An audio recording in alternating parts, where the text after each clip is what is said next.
The Finance Minister Enoch Godongwana is set to present his latest fiscal policy framework to a joint sitting of Parliament's standing committees on finance and appropriations.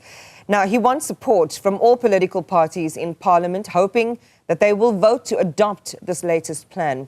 Godongwana has conceded that the two previous failed attempts were a learning curve for his office, the Government of National Unity as well as Parliament.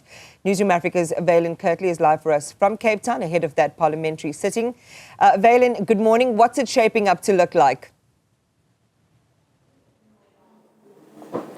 Thank you very much, Iman. A very good morning to you, a very good morning to our viewers once again. Well, we're inside the Good Hope chamber and it's quiet at the moment, but we're expecting robust debate a little bit later on as the formal approval process of actually getting the budget implemented gets well and truly underway. The Finance Minister is expected to be here a little bit later on. At the moment, we've got some members of the DA, they've already arrived, and the EFF. And just a couple of comments that have come out in the build-up to the budget as well as post-budget. The MK party, we see in Thokozo is actually on the story of tax and unpacking the different statements that were made around trying to collect as much revenue as possible through SARS. The SARS Commissioner, Edwin Kisweta, he just walked in here a couple of moments ago.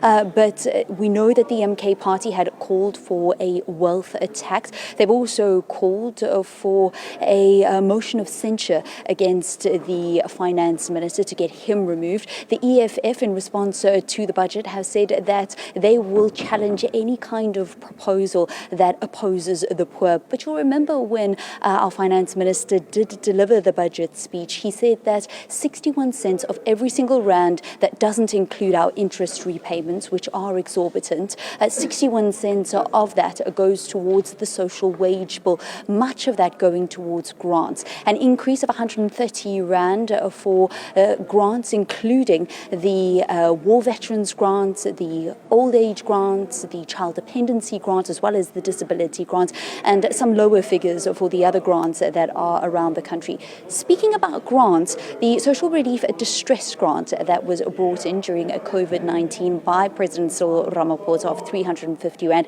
that'll continue for another year. But the Finance Minister says that will stop. Here's what he had to say when I asked the question at the post-budget breakfast that he had with business yesterday. The SDR is going nowhere. I'm being honest to you, it's going nowhere. It's one of those grants that are closer to the heart of the president. You know, president all over the world, they've got their pet projects. So it's closer to his heart.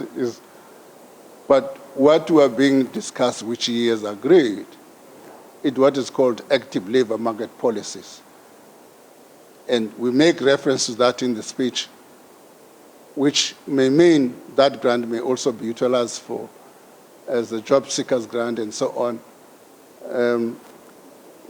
So that's expected to be debated among a whole host of different issues, Iman. Also coming up during the budget speech was a commitment to cracking down on wasteful expenditure and also the corruption that's happening within the public service through what is called ghost workers.